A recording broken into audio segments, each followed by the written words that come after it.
અમરેલીની દીકરીને જે પટ્ટા માર્યા છે, હું એમ માનું છું કે હવે ગુજરાતની સભા સુરતમાં ભલે હોય, આ સંબોધન આખા ગુજરાતને છે મારું, હજુ આપણો આત્મા નહીં જાગે તો કેદી જાગશે? આપણો આત્મા જાગી જવો જોઈએ કે આ શું તમાશો હાલે છે, આ કેવી રીતે હાલે?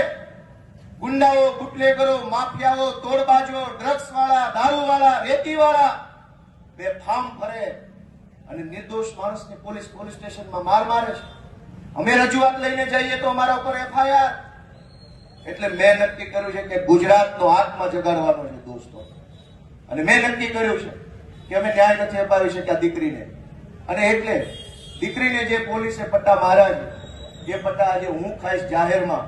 અને મેં નક્કી કર્યું છે કે આ દીકરીના પટ્ટા માર્યા છે એ પટ્ટા મને મળવા જોઈએ અને ગુજરાતનો આત્મા જાગવો જોઈએ.